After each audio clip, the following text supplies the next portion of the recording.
Good Good. morning, or good afternoon, or even good evening for some of you. My name is Claude Granitsky, and it is my immense pleasure to be welcoming you to this chat, to this discussion, this webinar about the welfare state in the countries, in developing countries, countries of the South, as we say. I'm very fortunate to have a wonderful panel with me. And because for once in an Atlantic dialogue that I'm moderating, everybody speaks French, I will now switch to French and continue the dialogue with this wonderful panel in French, knowing that we are extremely fortunate to have wonderful translations as well. So it's a great pleasure to welcome a panel to talk about um, the welfare state. Donc, en français, je voudrais vous remercier d'être So avec now nous in French, I'd like to thank you all for being with us today. We have a transcultural and multicultural panel because we have several continents that are represented. I am Claude Kunitsky, a founder of Eco Africa. I'm connected from New York through Zoom, but we have an African panel, a South American panel, we have a European panel even. It is my immense pleasure to exchange for over an hour and 30 minutes with the public on the welfare state. In South countries, it is a growing discussion and debate. Why? Because the gaps are going to be growing in the coming months in all public policies and budgets and public budgets. There is a policy that is being in place or designed in the United States with a very strong an INR in between Joe Biden and the American Congress because Joe Biden requested $900 billion to reboot the American economy. And in this respect, he chose as a secretary or treasury secretary, Mrs. Giuliani. She is known for her Keynesian approach to the economy. Just to say that the Biden a policy is quite close to Barack Obama's, whereas he actually took power during the 2009-12 economic and financial crisis. So we're not going to extend on the United States, but we're going to focus on national and domestic issues. And it's my great pleasure to introduce you our speakers, starting with the only woman of the panel, Patricia Ronda. She also is very fortunate and lucky to be working both in the public and private sector as an entrepreneur, as specialist in leadership, and she's also in charge of the digital sector in a Parisian small town. She's an elected member in a small town called Duny-sur-Marne. So the welfare policy and the welfare state can affect public and social well-being, especially women and their access to entrepreneurship. We have with us Mr. Abdelak Basu, is a senior fellow to in the Policy Center for the New South. It's a think tank managing the Atlantic Dialogue and many other projects that are coming out of the Policy Center. Mr. Basu is specialist of security aspects and issues on defense strategy. He has a long-standing experience in Morocco in this multilateral approach of the management of the international relations. We also have with us Mr. Abdullah Koulibaly. He is a veteran, I can tell, of the Atlantic Dialogue. So I have very fortunate to exchange with him in the past. He is the Malian and the president of the Baraka Forum, who's celebrated its 20th anniversary today. And Mr. Koulibaly has invited a lot of people in Bamako, including myself. I've been working with him and partnering for the last 8 years. He's an engineering, he's worked in France, but more importantly in Mali in the textile industry, and he's very active in the education world. On which is why we will hear from him and have his overview on what's unfolding in West Africa. And we also have Mr. Adil Al Madani. He is an expert of the private sector development. He's a young economist working presently and currently with the Annabelle, the Belgian Chamber of Commerce, who's a specialist of the private sector development, like Mrs. Anda, but with a slightly different approach. As he's more specialized in small and medium enterprises, entrepreneurship development, and the ecosystem of young entrepreneurs that will drive the tomorrow's economy. I will ask by asking a question to Mr. Koulibaly because we have exchanged extensively on this issue. Is the Malian crisis issue? It's a very, very important question. I come from Togo, and we're following very closely what's unfolding in Mali. There were ups and downs, a series and a range of political crises. Mr. Koulibaly, could you please shed some light and share with us your vision on the different Malian crises and the way in which the state and the public action will allow us to get out from the crisis situation and allow Mali to really gain a greater momentum and become a country that will wait on the region economy and the world's economy. Thank you very much, Claude. Thank you to all panelists. Thank you to Atlantic Dialogue to give us this opportunity to get together and chat and have this dialogue.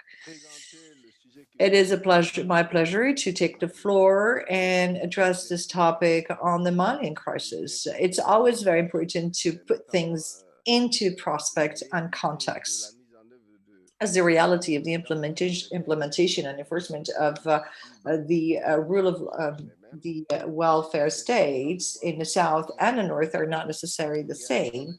And it's interesting to see that Mali, that got to in the aftermath of its independence in 1960, had a socialist system. So they created state companies to give job and create labor to a maximum and give jobs and create jobs to a lot of people and avoid unemployment. But people who were supposed to run these enterprises were not trained enough, maybe, to make these companies and enterprises performance and successful.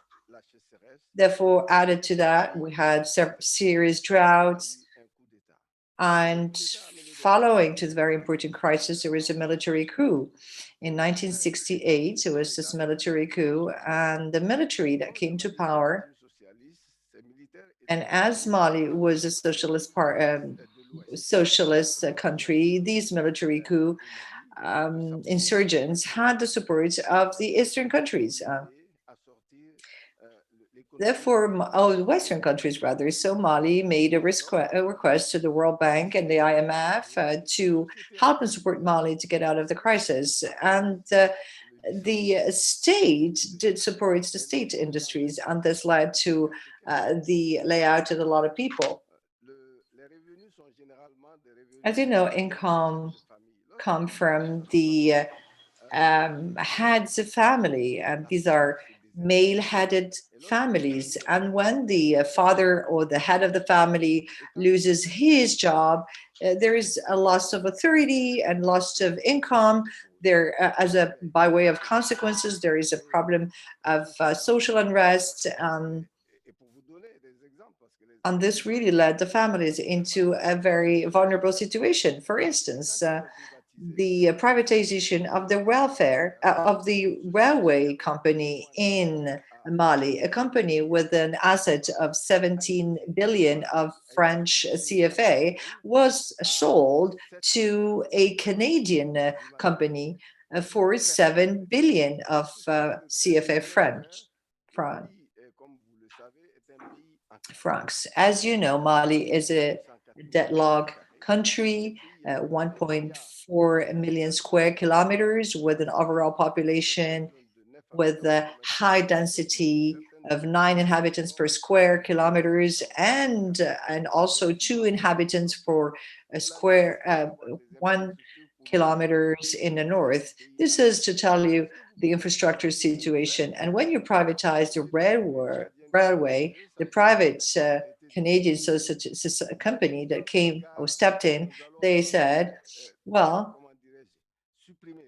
we're gonna we're gonna close down and shut down Venciga, and for the rest, we're gonna be working with and the rest of the Romanian network. And you see the drawbacks and consequences of the privatization.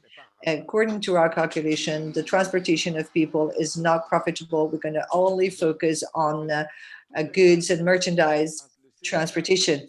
And all those who were trained between Senegal and Bamako, those who made a living out of the Sega activity, and you know that a lot of activities go through women, as women are the ones who, when they make a concom, they pay for health education of their children.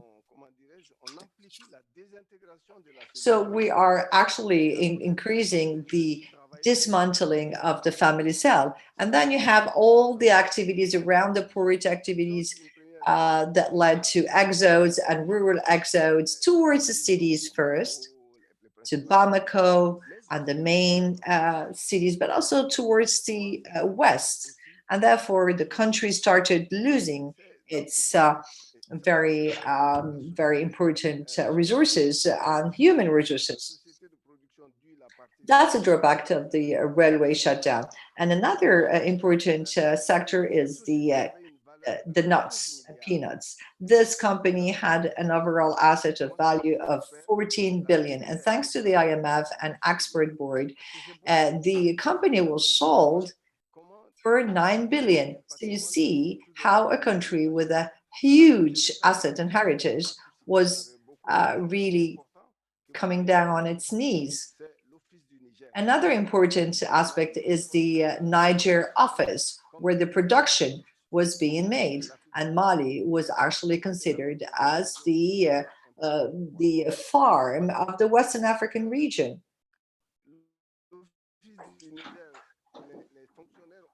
In Niger, civil servants started chasing farmers by blaming them for not paying for their water and drinking water fees.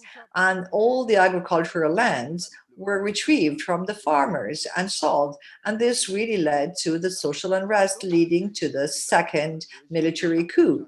And then the regime, after democratic elections, and the appointment of a president democratically elected in 2012, one of the first measures of this president is to create the compulsory social security insurance, because peasants, all other liberal professions that were not civil servants working for public companies didn't enjoy any social security insurance. So they started paying their fees, and this is how the national compensation scheme or social security scheme was going to pay for their education, retirement plan, and health. But in a country where you have a very low education system, people were not really willing to pay. And out of the 3,000 potential members, only 25,000 really joined that program and started paying their fees. So at least the president had the merit to start this program. And when he realized that the tension was increasing in the north, because when you have to add in the framework of Mali, climate change leading to droughts, and the animals were dying in the north, and people in the north realized that the ones in the south were more privileged than them. And this is how the rebellion really started, and the unrest started. It was really amplifying and intensifying the social unrest and social tensions in the north of Mali. And there was a third military coup, and lifting and chasing a president who was democratically elected.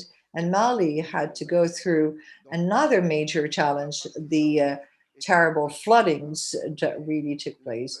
And the south areas were no longer probable or could be grown, and the animals were attracted to the south. So there were a lot of rebellions and rivalry between the south and the north. So, and the conflict of the north extended to the south of Mali.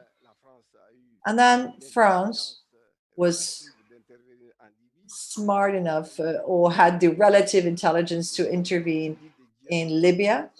And this led to the creation of jihadists with another rebellion occurring in the north of Mali. And this led to the third coup or military coup in Mali. And some time later, we were faced with a major security crisis and a financial crisis and a political crisis, because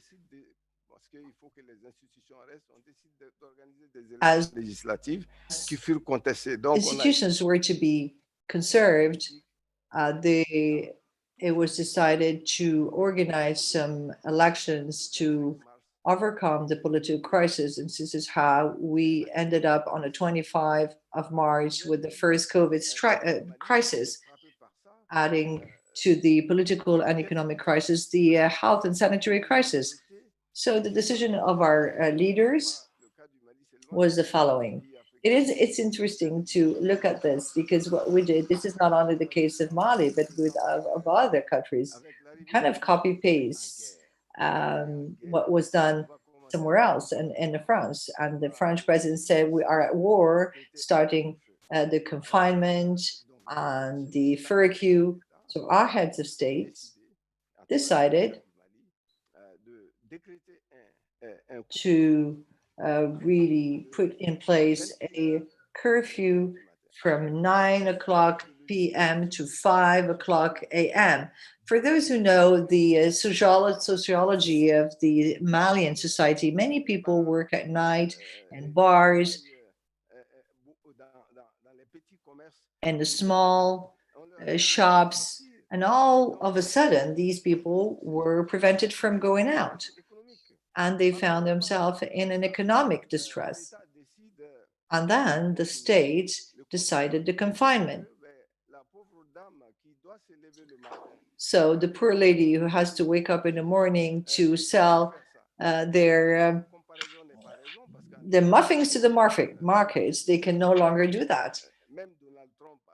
As Claude said earlier on, even Donald Trump issued billions of dollars to support the American economy. And so did Europe, 700 billion euros. But us, the most vulnerable populations, did not receive any benefits. And this is what we call the welfare state, and really target the most vulnerable social groups, because the state in these contexts of accompanying the people decided to fund some ingredients and some food, and also subsidize the water resources. But most of people have no water connection or power connection. In other words, they do not benefit from the basic infrastructure, from the basic needs. Which means that they do not benefit from reductions in the cost of electricity or water, and they have no protection at all. And they ended up saying that we prefer to die from COVID than die out of hunger. And this led to a strong fever, and the state had to back down and to relinquish the confinement. And in this context, once again, political crisis, security-related crisis, health crisis, which coincide with the latest coup. So there is always a correlation between support actions by the states for the poorest and these crises. And the case of Mali is most revealing in this regard. Today, for me, crisis has been a revealing factor of ill governance. When the pandemic broke out, we were not prepared. We had a huge deficit in terms of qualified personnel to manage patients. The case, for example, that happened the day before yesterday, this is something concrete. The person that felt they were in contact with an infected person said so to the hospital, and as the hospital was full, he was told, well, you just confine yourself in your house. So he had a villa. He confined himself for 4 days before he was admitted in hospital. In Bamako today, we do not have enough test procedures. We have difficulties in testing people, and the figures in Mali and in Africa in general, because there are no massive tests, the figures provided do not reflect the reality of the pandemics in our continent. As a consequence, my stepson yesterday died because of COVID. If measures had been taken on time, we could have saved him. What I mean by saying this is that the reactions of our states in relation with the context of the crisis are, of course, good reactions, but not sufficient today. Vous le savez mieux que moi, l'Afrique a l'habitude de s'occuper de ses vieux. Quand les jeunes n'ont pas d'emploi et n'ont pas de ressources, ils n'ont plus les moyens de s'occuper des vieux. Et quand l'État n'a pas assez de moyens pour aller s'occuper de tous les vieux, ça donne tous ces flux de gens qu'on voit aujourd'hui sur des tas d'ordures dans la capitale à Bamako, et ce qui fait que ça amplifie le malaise social. Et il est bon que de plus en plus, dans nos pays, nous mettons l'accent sur la bonne gouvernance. Parce que tout ce qu'on veut dire par là, la clé de tout, l'État-providence commence par un État juste, un État stratège, un État qui planifie, et un État qui exécute, et un État qui a souci des plus démunis. Je vais m'en arrêter là. Merci beaucoup, Abdullah, pour cet éclairage si juste, justement, si honnête. On va revenir sur ce que le prochain président ou ce que la prochaine présidente du Mali pourra faire en matière de bonne gouvernance, justement en employant tout ce qu'il ou elle peut employer au niveau des moyens qui sont disponibles au niveau de l'État. Mais je voulais dire que dans ma précipitation tout à l'heure, pour présenter les différents panélistes, j'ai oublié de présenter l'un des éminents panélistes que nous avons avec nous, peut-être parce qu'il a un nom polonais, comme moi, un peu difficile à prononcer. C'est Sergio Suchodolski, qui est le président de la Banque de développement du Minas Gerais, un État du Brésil que je connais bien, et le pays que je connais bien, le Brésil. Sergio est un des grands technocrates du Brésil. Hein. Il a travaillé à la banque, la BNDES, qui est la grande banque de développement brésilienne, et aujourd'hui, il est à la tête de la banque de développement de l'État du Minas Gerais. C'est quelqu'un qui est polyglotte, qui est passé par Sciences Po à Paris, par Harvard à Boston. Et ce qui est vraiment intéressant dans l'échange que nous allons avoir, Sergio, c'est le fait que les crises successives dont a parlé M. Koulibaly, en fait, elles sont amplifiées au Brésil, dans un État qui est comme le plus grand État d'Amérique latine. Au Brésil, vous avez aujourd'hui une crise économique, vous avez une crise sanitaire qui est l'une des plus importantes des Amériques, vous avez une crise environnementale qui défraie la chronique un peu partout dans le monde, et bien sûr, la crise politique dure depuis quand même assez longtemps. Alors, comment est-ce que, en tant que patron d'une banque de développement d'un État aussi riche et important que Minas Gerais, vous comptez employer les moyens de l'État pour lutter contre toutes ces crises, sachant que le Brésil est connu depuis longtemps comme un pays qui a beaucoup creusé les déficits et qui a employé beaucoup de moyens de l'État justement pour soutenir telle ou telle politique publique. Merci Sergio, et encore une fois, désolé de ne pas vous avoir présenté avant. Merci Claude, aucun problème. Bonjour mesdames et messieurs, bonjour chers collègues des panels. Tout d'abord, au nom de la Banque de développement de Minas Gerais, je voudrais bien remercier l'invitation à participer à cet important événement. C'est la 4e année que je vous joins et la première fois, bien sûr, sur la plateforme virtuelle. Donc, Marrakech nous manque beaucoup. La plateforme Atlantic Dialogue s'est déjà imposée comme l'un des forums les plus pertinents pour les débats sur des questions communes aux pays du Sud. Les questions proposées pour ces débats aujourd'hui ne pourraient être les plus appropriées. Alors, premièrement, il est essentiel de reconnaître que les débats autour du Conseil d'État-providence et les défis inhérents à sa consolidation ont des contours spécifiques dans les contextes des pays en développement. Deuxièmement, pendant la pandémie, il est absolument clair que les États nationaux et les régions doivent être en mesure de réagir efficacement pour répondre aux besoins de leur population. Cet événement extrême qui a marqué l'année 2020 a également démontré que, si d'une part, les impacts sur les niveaux d'activité économique, d'emploi et de revenus ont été brutaux, d'autre part, nous avons une énorme opportunité d'accélérer un nouveau modèle de croissance, plus productive, durable et équitable. En ce sens, le développement des soi-disant capacités étatiques doit avoir plus d'importance et se concentrer sur des questions concrètes et pragmatiques sur la manière d'organiser et de fournir des biens publics essentiels pour le développement durable des nations autour de l'agenda 2030 et l'accord de Paris. La grande question qui se pose maintenant est quelle capacité étatique faut-il mobiliser pour garantir les ressources nécessaires pour promouvoir la transition vers un nouveau modèle de développement durable dans le Sud global? La réponse à cette question est assez complexe, mais je me concentrerai sur un aspect très spécifique de cette équation, la performance des banques de développement. Alors, selon une étude de l'Agence française de développement en partenariat avec l'Université de Pékin, il y a 450 banques de développement dans le monde qui réunissent de l'ordre de 11 milliards de dollars d'actifs.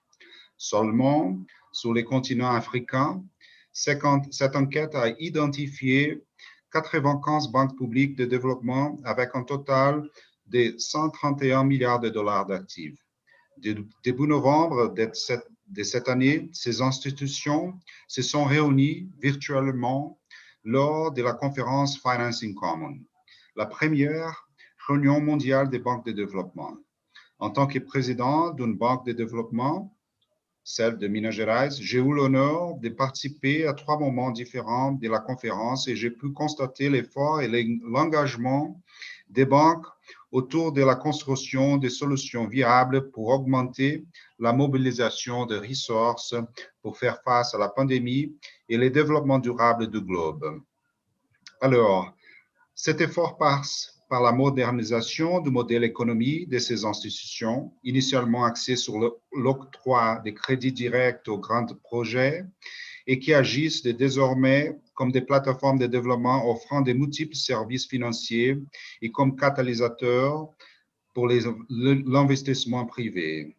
Lors de la conférence Financing Common, nous avons présenté les résultats des 2 articles techniques.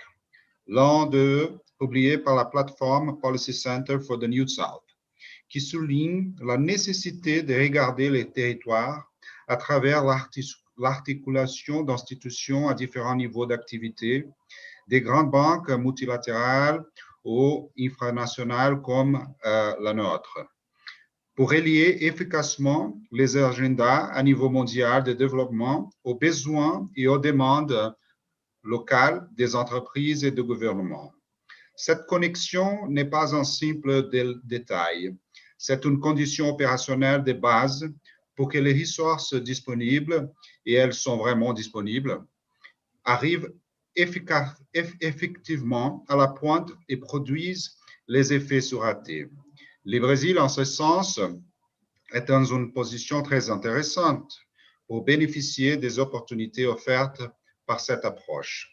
Nous avons un système de développement national qui rassemble 34 institutions de développement financier, y compris des agences de développement, des banques de développement et d'autres institutions avec les portefeuilles équivalents à ceux des banques de développement, qui correspondent à 49% de l'offre totale de crédits du pays. Il y a 75% de crédits à long terme. Les mandats institutionnels et l'expertise du système de développement brésilien ont permis d'apporter une contribution importante à la lutte contre les effets de la pandémie dans notre pays. Alors, contrairement à la crise mondiale précédente, c'est-à-dire celle de subprime de 2008-2009, dont la réponse reposait largement sur l'offre de crédits directs avec de fortes subventions publiques tout au long de cette année, la réponse du système s'est concentrée sur les segments des micro, petites et moyennes entreprises et a utilisé d'autres types d'instruments financiers pour soutenir l'économie, surtout du crédit direct. Les principaux exemples sont les fonds de garantie de crédit à ces entreprises. Ces fonds se distinguent par la possibilité de mobiliser des ressources privées pour permettre de soutenir aux petites et moyennes entreprises une relation de complémentarité entre les politiques publiques et l'engagement du secteur privé. Un autre aspect très important a été la croissance de la participation des ressources internationales d'institutions telles que la Banque européenne d'investissement, la Banque interaméricaine de développement, la CAF et l'Agence française de développement, qui ensemble ont déjà transféré plus de 2 milliards de dollars grâce à des partenariats fructueux avec des institutions de développement brésiliennes. En plus, 850 millions de dollars supplémentaires sont déjà en stade avancé des négociations. En tant que membre de ces grands réseaux, la BDMG est alignée sur cette nouvelle voie vers le développement durable et pour cela a pris une position ferme pour soutenir la reprise de l'économie de notre État de Minas Gerais et des États voisins où nous sommes aussi présents et soutient également des projets importants.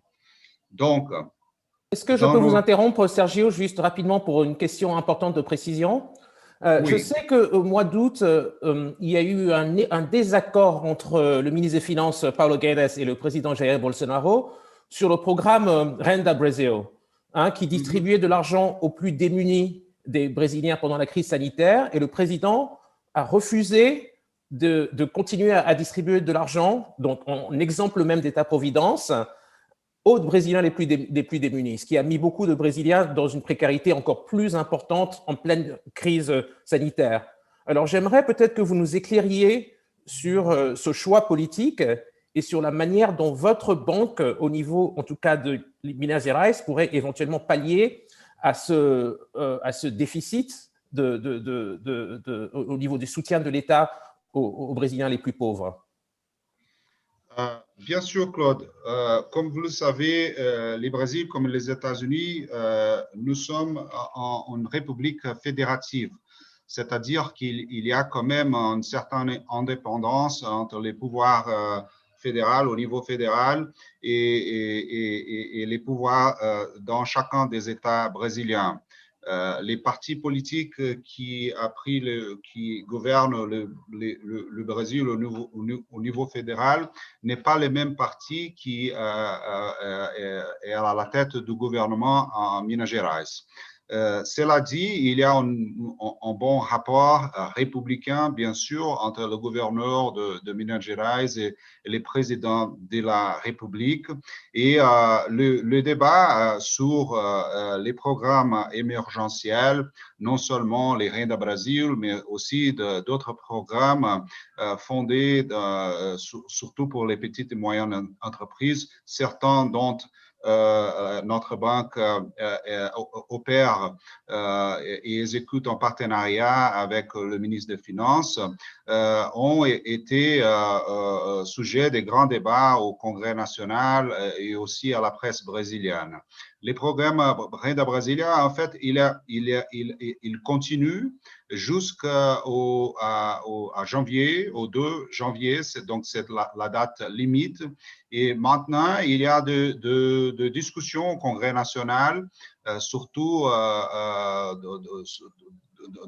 dans le fait qu'on est en train de discuter les budgets pour l'année prochaine au Congrès national brésilien. Et donc, quel sera le programme, soit les renouvellements de programme pour l'année 2021, soit une espèce de transition, un programme de transition pour soutenir ces familles ayant pris en compte que l'année 2021 va être encore une année très difficile au Brésil et ailleurs, bien sûr.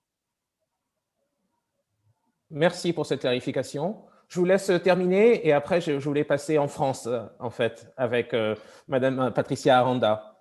Avec plaisir. Donc, très vite, j'ai juste parlé un peu de partenariat. La banque a pu élargir ses partenariats avec les agences de développement régional et multilatéral, établissant une coalition qui nous aide à offrir à nos clients des financements et des expertises techniques adéquats pour générer un impact positif. L'un des partenariats les plus réussis est avec la Banque de développement d'Afrique du Sud, la DBSA, à travers laquelle nous partageons notre expérience de l'offre de crédit via une plateforme numérique qui permet une augmentation de l'échelle et d'étendre dans tous les territoires de l'État de Minas Gerais. Grâce à ces modèles d'affaires ancrés dans la haute performance, la proximité du territoire et l'alignement sur les agendas internationaux de développement durable, notre banque peut formuler et mettre en œuvre une réponse efficace aux effets négatifs de la pandémie. Alors, entre janvier et octobre de cette année, nous avons augmenté 160% nos déboursements par rapport à la même période de 2019, atteignant le niveau le plus élevé de l'histoire de notre banque dans une seule année. Nous avons aussi fait des déboursements pour des projets alignés aux objectifs de développement durable, les ODD, qui ont augmenté de l'ordre de 294%. Durant cette période, nous avons également mis en place une plateforme numérique, comme j'ai déjà mentionné, et ces actions ont pu stimuler plus de 23 000 emplois dans notre État, ainsi qu'ont généré plus de 60 millions de reais supplémentaires en impôts pour l'État. Donc, ce sont des exemples qui montrent comment les banques de développement peuvent être des acteurs clés dans la construction d'un modèle d'État-providence moderne adapté aux défis et opportunités spécifiques des pays en développement. Donc, je pense finalement, juste pour conclure, que les États nationaux et les gouvernements infranationaux doivent exploiter au maximum leur potentiel en tant qu'agents de promotion active du développement et lancer des outils, des banques et d'autres programmes dans un modèle plus moderne et axé sur le numérique, comme j'ai bien mentionné. Je m'arrête pour le moment à mon intervention ici. Je suis... Merci beaucoup, Sergio. C'était une très intéressante intervention d'un important pays, grand pays, le Brésil. Et c'est pour ça que je voulais aussi passer directement en France, parce que nous avons la chance de pouvoir échanger avec Madame Patricia Aranda, qui est spécialiste des sujets du numérique, mais qui donc connaît bien la société civile, mais qui connaît aussi bien le monde de l'État et de la gestion municipale, puisque elle est en charge du numérique pour la ville de Champigny-sur-Marne, en banlieue parisienne. Et j'aimerais beaucoup qu'elle nous explique justement cette double casquette qu'elle a. Elle est aussi fondatrice de Lead Experience, donc avec du consulting en leadership. Et j'aimerais beaucoup qu'elle nous explique, si vous voulez bien, Patricia, comment cette double casquette vous permet justement de trouver des solutions pour les populations, les entrepreneurs, les employés qui sont en souffrance en ce moment avec le Covid, avec les différents confinements qu'il y a en France, sachant que M. Koulibaly avait dit tout à l'heure que l'Union européenne avait quand même réussi à trouver presque 700 milliards d'euros pour aider les pays à s'en sortir et aider les populations européennes à s'en sortir. Mais en France, il y a encore une fois une crise qui est majeure et je voulais savoir à votre niveau, aussi bien au niveau de l'action municipale que de vos actions dans le privé, vous trouvez des solutions concrètes pour aider les jeunes qui cherchent de l'emploi ou qui cherchent à créer des entreprises.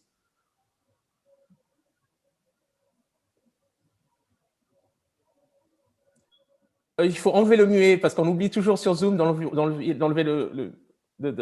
voilà. Merci, Oui, Patricia. bonjour et merci Claude de modérer ce panel. Merci au Policy Center for the New South et aux Atlantic Dialogue d'organiser chaque année ces débats, ces discussions qui sont cruciales. Nous sommes à un moment donné où nous nous posons la question du monde après la pandémie, du monde post-Covid-19. Et la question de l'État-providence est une question cruciale. C'est une question qui concerne le Sud, bien évidemment, mais qui concerne aussi le Nord. Habitant dans un pays du Nord, donc en France, ce que je constate et ce qu'on peut constater déjà, c'est que cette pandémie, elle a remis au goût du jour, elle a permis le retour en force de concepts qu'on considérait comme désuets, éloignés, utopistes. Donc l'État-providence, la question du revenu universel, la question d'une couverture maladie universelle, tous ces concepts qu'on disait il y a quelques années comme étant utopistes, que certains économistes appelaient à bannir, aujourd'hui ils reviennent en France. Et ils reviennent en force également en France. Dernièrement, il y a quelques jours, l'OCDE produisait un rapport et expliquait que la France est le champion de la dépense sociale. Donc nous sommes en quelque sorte le champion de l'État-providence. Nous sommes un pays de l'État-providence. Mais cela ne nous a pas empêchés d'être durement touchés par la pandémie. La Fondation d'Abbé Pierre remettait il y a quelque temps un rapport en expliquant que la pauvreté en France était en explosion. Avec plus, said recently that poverty in France is exploding. As Claude specified, we have many freelancers and entrepreneurs that need to be supported. So this pandemic in France and in Europe has obliged us to review the notion of poverty and to desacralize the notion or the concept of welfare state. Everyone may benefit from the welfare state, of course. Everyone may experience difficulties in their, at a point in their lives. This pandemic has also brought the state has obliged the state to tackle all these issues by transferring massively some of its competencies to the private sector. Today, we recognize the need for the state to be protective, and citizens are asking or demanding such protection from the state, mental, physical, and social protection. This is what's happening today in France, where different entrepreneurs have experienced a very difficult confinement period. Mr. Koulibaly does know the challenges with the informal sector, but even the most structured sectors have experienced this pandemic in a very, very hard way and harsh way. This even led to left side and hand right side policies to argument that the welfare state is necessary. There's a growing consensus, both North and South, on the need to have a state that protects the society and the people. So another clarification, if I may, we said that the EU has been mobilizing since the very beginning of the sanitary crisis to allocate European funds in response to the COVID-19 crisis. But concretely, in terms of public action, local and municipal action, whereas the tax income is really growing down, as companies are not paying their taxes anymore. How can we design this welfare state, whereas the budgets are almost, the treasury is almost empty? Well, thank you for this clarification. Well, by the way, this crisis just did not only showcase the problems of the national budgets or the fragility of European budget, but it really poses a question of the local expenses. Is it the states, the region, or rather the local collectivities that have to step in, knowing that local collectivities are having a very hard time? On the issue of decentralization, this issue of decentralization is challenged by the crisis. The issue of the weight and responsibility that weight on the shoulders of local collectivities is also weighing heavily on the state. And I know that in France, many local collectivities had to increase their budget on food aid and social aid to counteract the vulnerability. So there was a growing local solidarity, and some local collectivities had to make sacrifices, saying that maybe we're going to invest less in infrastructure, maybe to also be able to help the most vulnerable families and families that are having a hard time. So to answer your question, we should underline the effort that was put in place by the local collectivities in order to fight the disastrous and devastating effect of this pandemic. What would you do, or what could you do, Mrs. Jamta, for women that are in a precarious situation in this moment? Because a lot of schools have been shut down, have been closed, they had to take care of their children, look after their own children. How did you actually come up with active solidarity actions for women, namely in civil society, women that you know, etc.? Well, I know that some local collectivities I work with have allocate solidarity funds for women, targeting family households, etc. And recently there was a uni women report to really highlighted the fact that women are harderly hit by the pandemics, the COVID-19 pandemics, than men. They are hard hits mentally because there's a huge psychological burden, and physically because most health cares in the world are women, and healthcare providers are women. So women have been at the forefront of this crisis as mothers, as carers, and they have suffered economically because in the southern hemisphere, southern countries, they are part and parcel of the informal sector, and they've been hard hit. In countries like France, there are some mechanisms in place that really allow to protect women, but this is not, well, this doesn't prevent them from being hard hit. And this crisis, and behind this crisis, there's another question. There's equal gender equality, women leadership. How can we support women and provide support to women when we have all this data about the fact that the most hit women population are women, and how can we actually support them in an innovative way, in a much more reactive way, supports households, supports women in their activities. But in the South, there are no such activities and possibilities to support women and to provide aid to women. Because Mr. Koulibaly was talking about the issue of governance.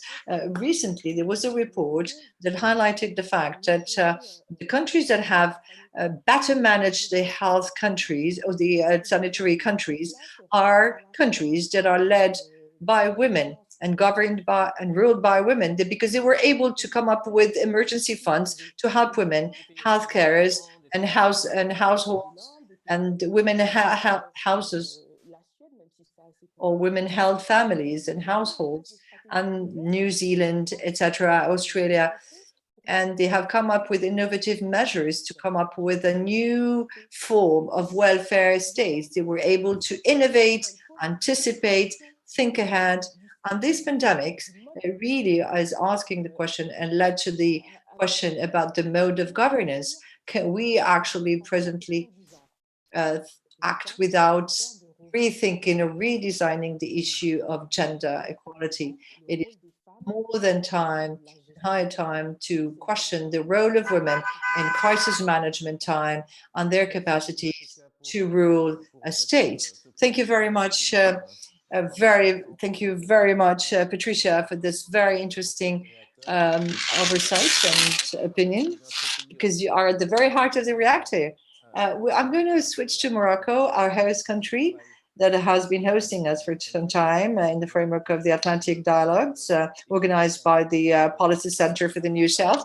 And we have the opportunity here to talk to Mr. Abdullah Bassou. You, Mr. Bassou, you have had senior positions at the higher level of the Moroccan state, security, and other very important security aspects for the development of the country. I've seen that Morocco women have really been empowered over the last years, and the role of women have been drastically transformed, and women are playing a greater role today, both in the Moroccan economy and in public policies management. And Mr. Basu, I wanted to ask you the question, what has worked very well? Let me put an example of Togo that was popular at the very, very beginning of the sanitary crisis, because in early March, it was the first crisis, and the end of March, the first action was taken with the confinement, but the state has directly accompanied several donor organizations to distribute via mobile phones money to the most vulnerable Togolese groups and population. It was a form of minimum universal wage distribution, because the government realized that in the middle of the sanitary crisis, these Togolese could no longer work, everything was shut down, and they could no longer have their access to their jobs. So in Morocco, can you elaborate or tell us one or two examples of public policies that have worked well and have worked successfully, and that led to the fact that Morocco is doing not too bad compared to other countries out of this world health crisis? Thank you.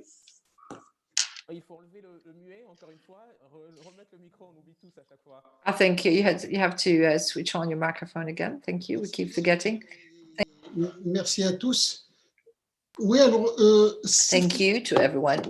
Let me start first by the question of welfare state. In the literature, it is opposed to police state. So before talking about Morocco, I wonder whether for the South, welfare is a characteristic that can qualify some states or a given state. I think in Africa, a state as a whole is a welfare state, it is police, gendarme, it is teacher, it's everything.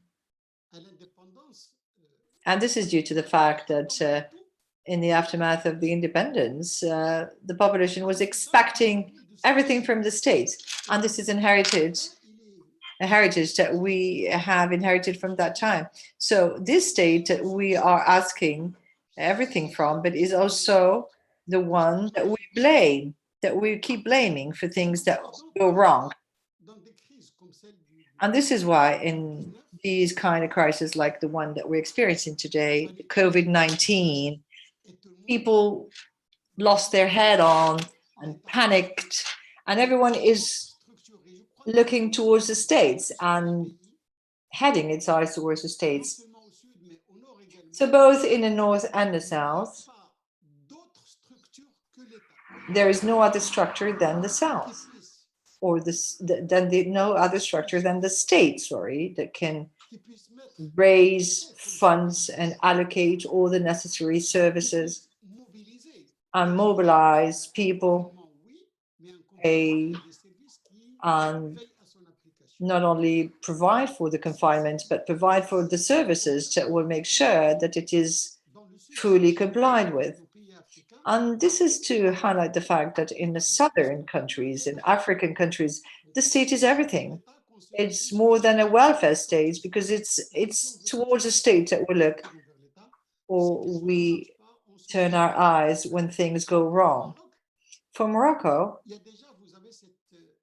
well, you have this call during the royal speech with the COVID fund, special fund. And this COVID special fund has allowed, well, I'm not saying it has tackled or solved all the problems, but at least come up with emergency actions and solve the most emergency situations. Because during Ramadan is a sacred month for people.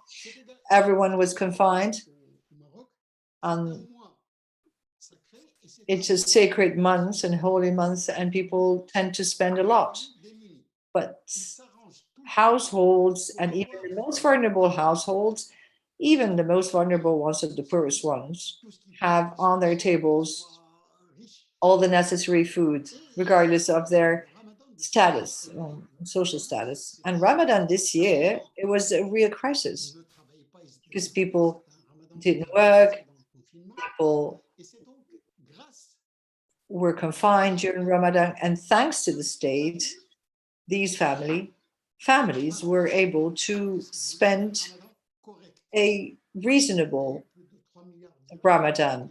Over 3 billion dirhams were used and allocated to distribute food and help to people during Ramadan.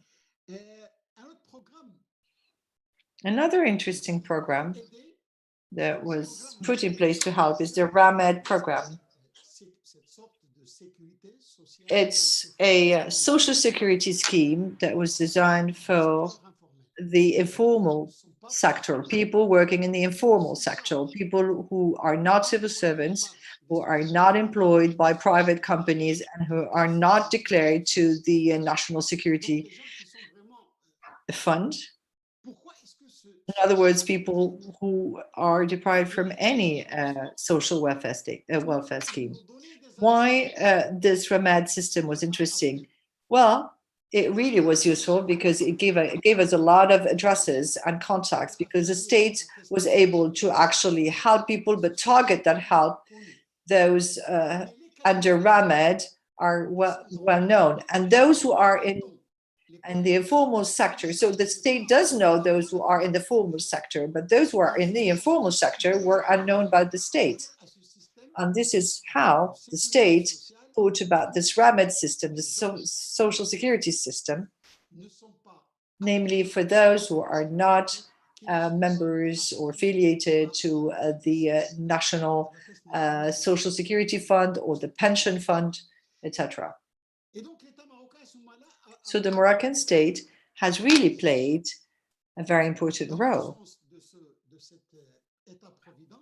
as a welfare state in the most stricter sense. In other words, a state who is ensuring insuring rather the citizens against social crisis and health crisis.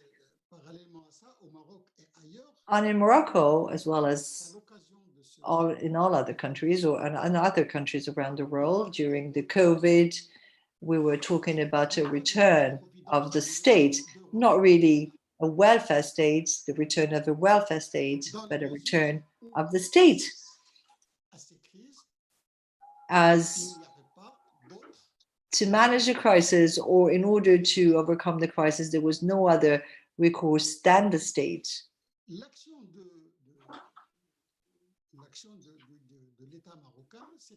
The action of the Moroccan state was also targeted towards the support of the economy, with all a range of programs that were put in place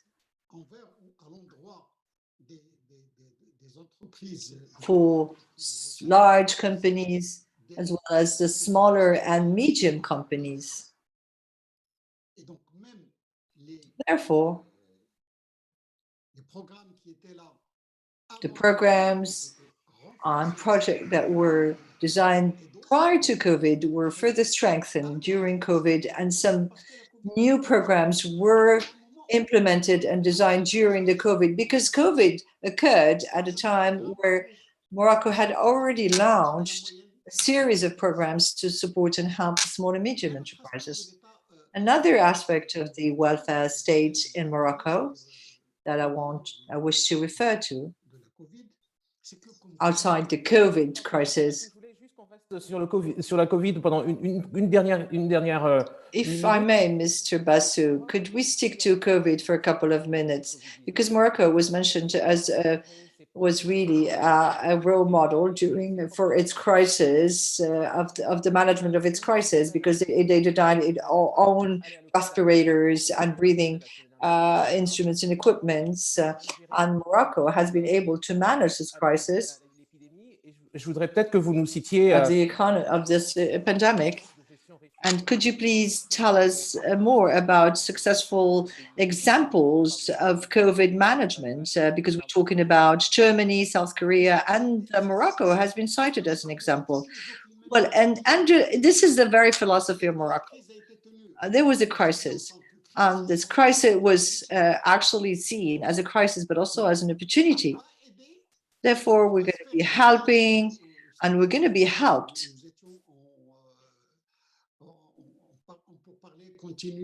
We were in permanent talks with friend countries and partner countries for a lot of issues. But we were also told that we need to learn a lesson here. Because in the beginning, people would tend to say that the masks were not necessary, but Morocco went on producing and making those masks. And at a certain point, everyone agreed that the masks were protecting the population. Imagine if we didn't take that lead or take that initiative to manufacture our own masks and even export the masks. We would have been faced with a major crisis. A compulsory mask, but no mask around, a non-existing mask. And thanks to this policy and this Moroccan philosophy, as the crisis is not only was seen as a crisis, but also seen as an opportunity. Hospital beds for people, even the breathing apparels and equipments.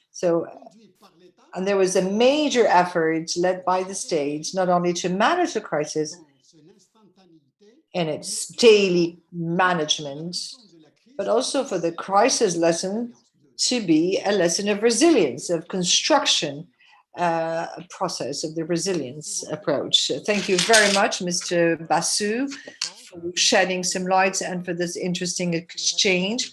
As we only have 23 minutes left, I'd like to react to one or two or three issues you referred to earlier on. As Mr. Madani, maybe Mr. Madani should tell us what does he see as active actions to be taken by young entrepreneurs, and what are the public policies to help the young entrepreneurs. They've had a very hard year. The profitability and income of companies is really below level. And Mr. Madani, could you tell us what the welfare state can do in 2021 and 2022 to help the young entrepreneurs to fare forward and to emerge from the political and sanitary and economic crisis? Thank you. Thank you. Good afternoon, everyone.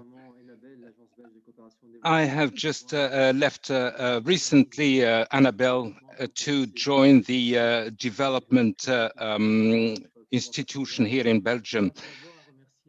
I would like to thank the Policy Center for this kind invitation and underline that during the previous meeting I attended, I listened very attentively the different interventions, yours in particular, that was very inspiring. I am very happy to join you and to be able to speak about this most interesting issue.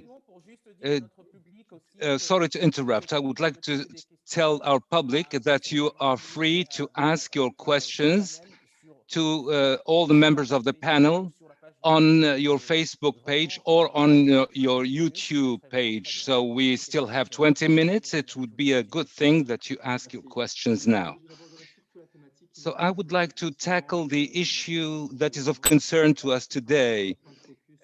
development and a few focus points as well, since we don't have much time. So there is an increasing world consensus whereby there should be a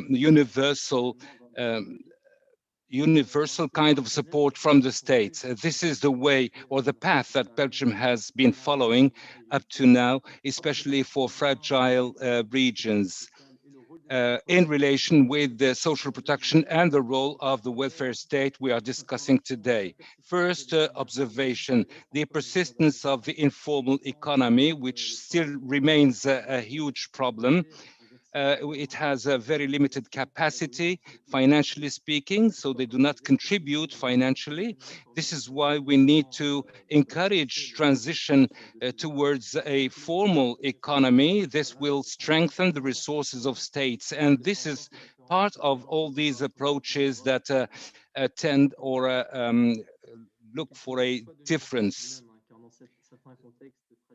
There are some extreme fragility cases where we need to formalize some businesses. The second observation is related to the deficit or coverage deficit, which is linked to the funding deficit as well.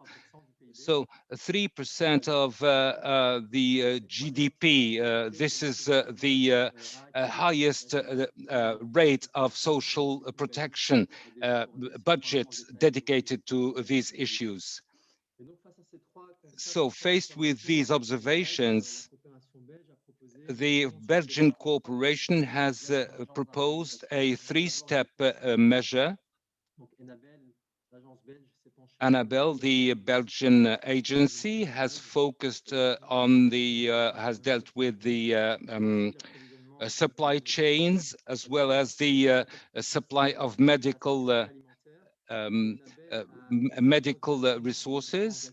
Annabelle has also helped coordinating the actions of the different suppliers and do away with bottlenecks to ensure the continuity of these supply chains. And the third answer, which is of concern to us today, is to strengthen social and economic resilience by supporting local businesses first, within their ecosystems, suggesting innovative solutions. Some businesses in Africa have produced respiratory devices and also masks locally with different production lines that were most helpful during the first phase. We also need to support the authorities in their short-term efforts. We are also involved in technical assistance and also in cash transfer programs, which is a very important point, and I would like to dwell a little bit on this. This might turn the current crisis into an opportunity.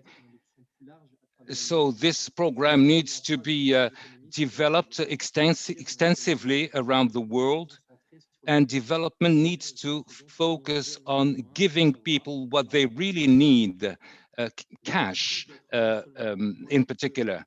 So this is less costly and more can be deployed very quickly and in support of the local economy. So cash transfers have been increasing recently, and these are considered to be as key factors for social stability and the fight against poverty.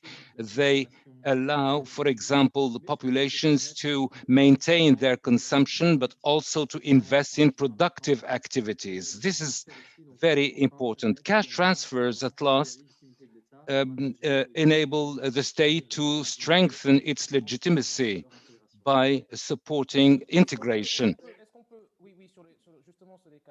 Can we, with regards to cash transfers, I mentioned the cash transfer program here in Togo.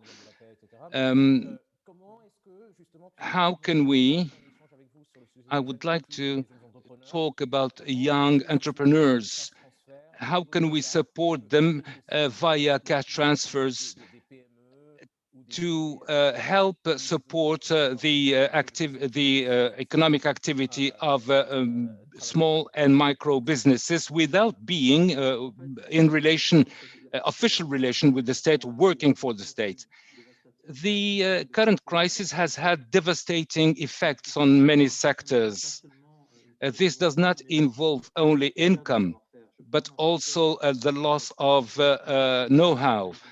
A sector, for example, that was hardly hit is the tourism sector. So this sector, which has experienced a huge growth in recent years, I will mention Tanzania, for example. The issue here is that with the pandemics, all the efforts that were deployed in the past may collapse because of a loss of know-how, of expertise. It does not boil down to funding, for example. So these cash transfers will allow some sectors or some parts of the economy to hold until the end of the pandemics. And I would like to finish with two remarks with relation to the development model and how it has evolved recently. The 2030 agenda, which is geared to go into strengthening South-South cooperation, for example. What we have been able to see during the first wave, we have seen countries like China in crisis. We have seen countries like Morocco, for example, doing better than the United States. And here in Europe, we have very strict protocols, control protocols, which is not the case in all European states. So I think that Europe would gain to be inspired by these best practices to enable the international community to do away with the crisis. And a final remark regarding the private sector. I think that the state has a very important role to play in this regard. If war is too important to be left to generals, well, trade is also too important to be left to businessmen and bankers. So the state has a clear cut role to play in this regard. So some countries are trying hard to play on the monetary side. So the African state need to promote an inclusive growth that would create jobs, but that would also enable the state to fund social protection programs. Thank you so much, Mr. Madani. And now I would like to, before I revert to Mali, I would like to talk about cooperation or transcontinental or transborder cooperation. This is a direct question to Mr. Sukodolski. You are cooperating with the South African Development Bank, and I know that you worked for the Development Bank of your state in Brazil, and you know that this Southern African bank has funded many businesses that were trying to get a foothold in Africa. Based on your experience, what do you envisage as a cooperation mode with Burkina Faso, Morocco, or other countries in Africa? Well, I think, Claude, that there are huge opportunities everywhere. At a certain point in time, we established we opened an office in Johannesburg. We opened a branch of our bank, which lasted for 3 years, and then they decided to shut down. But in any case, this was an antenna whose job was to facilitate partnerships in Africa. At the same time, we launched projects in Ghana. And why not envisage projects with Morocco or with Mali?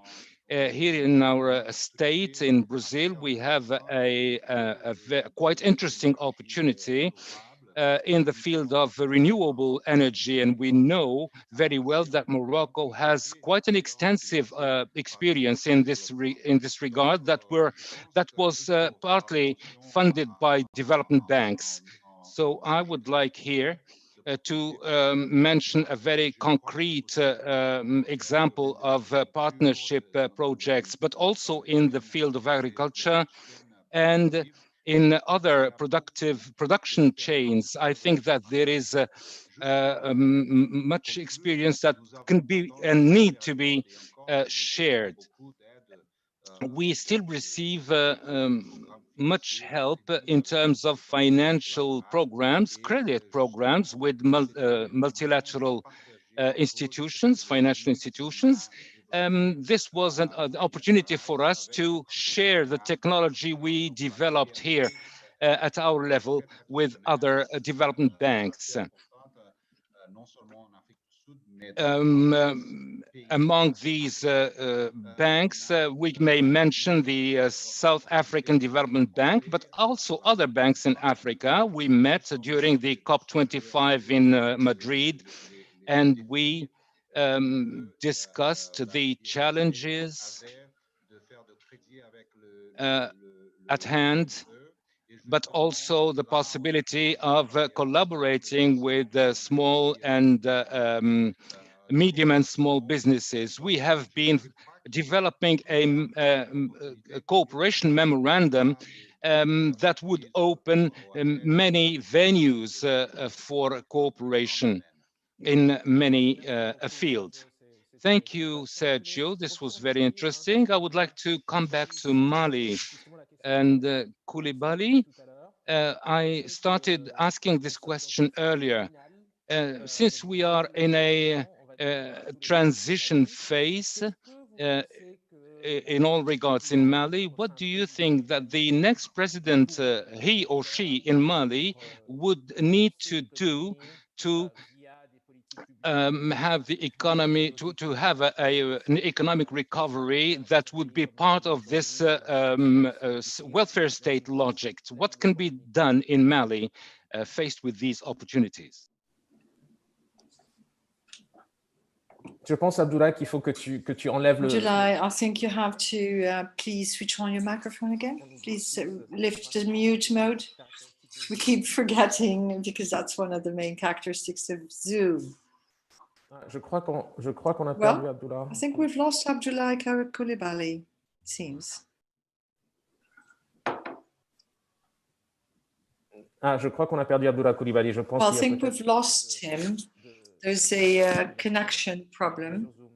He's no longer with us on Zoom. Well, Mr. Bassou, we'll get back to you, back to Morocco, which is not far from Mali, from far away. You have extensively elaborated on all what Morocco did during this in terms of management of the health crisis and economic crisis.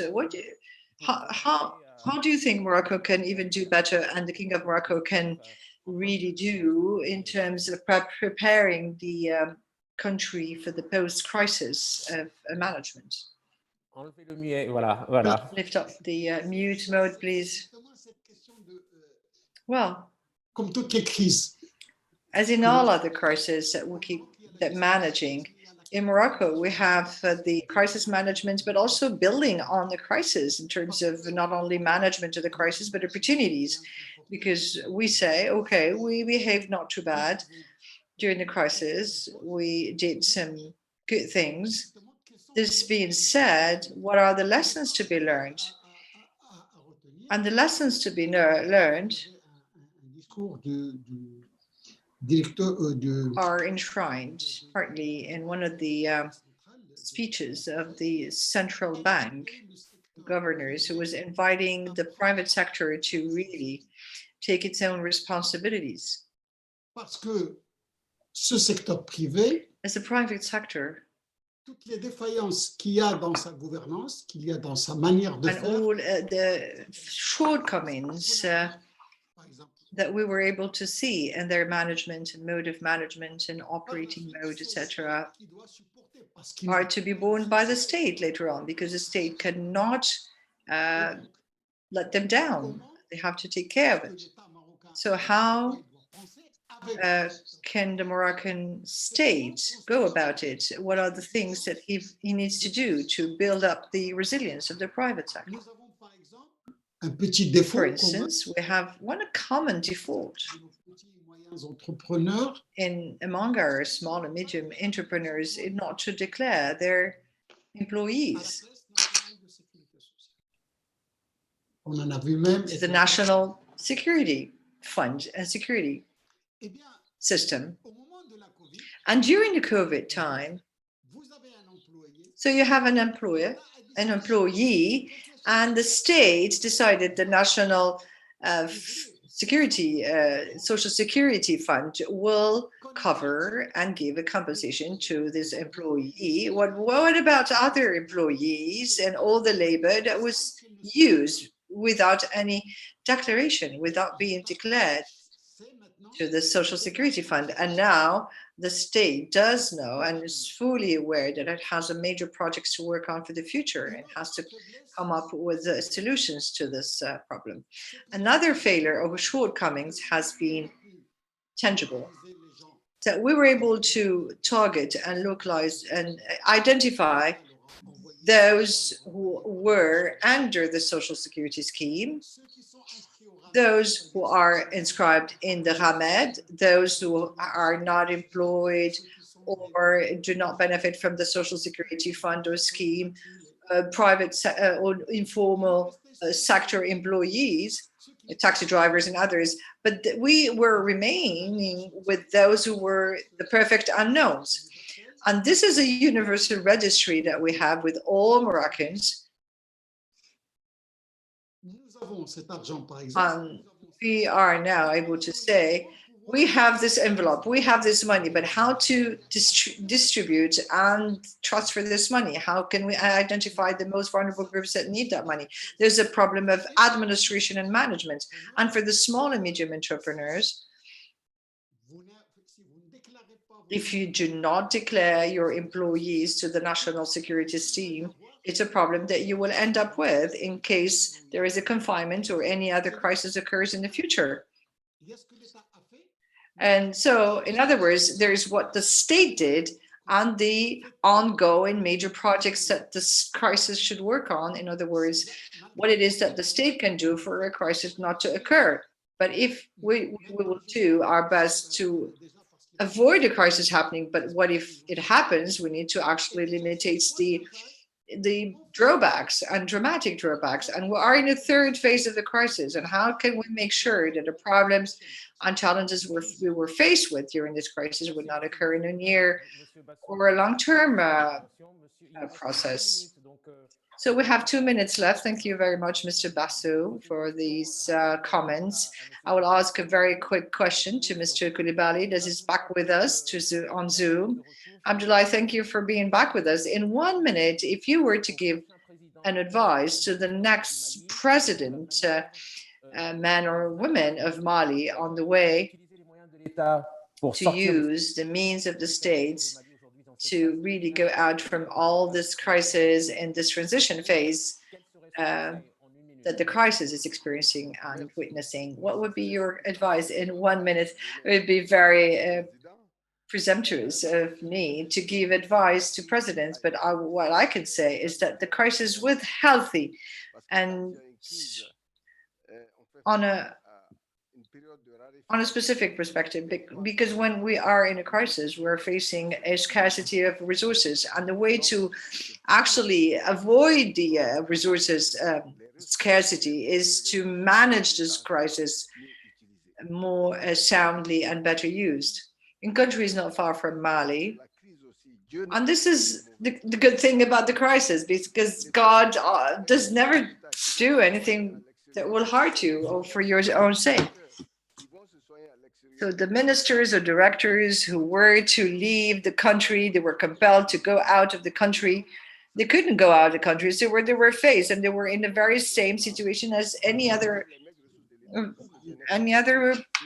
citizens. So they were to actually use the very scarce resources, the medical resources, and as it was said before, the quality of the leadership depends on the leader. We said that the women were absolutely exemplary in the management of the crisis. What matters now is to really have and involve an increasing number of women in the leadership, and the president should involve women. And if we empower women, we have a better education of children, and they will have their own resources to really take care of the good health of their children and the population. And with all these parameters, the countries will be better off. Thank you very much. It's 4:30, and we need to conclude. And I would like to thank all the speakers for this incredible exchanges and outstanding comments. We had prospects from different parts of the world. Some of those prospects and comments were converging. And it's really interesting to have these different and several fields experiences. I'd like to thank Patricia. She is the leader of the civil society organization. Mr. Basu, his senior fellow at the Policy Center for the New South. Mr. Koulibaly is the president of the Bamako Forum. Mr. Madani, he is changing position to work more on cooperation with the Belgian government. And finally, Mr. Sergio Gusmao Suchodowski is the president of the Development Bank of Minas Gerais. Thank you very much for all your interventions and for the wealth of and richness of this exchanges. Thank you very much. We look forward to seeing you all in presence and physically in Marrakesh over the next years. Thank you very much. Thank you very much indeed. Thank you. Bye.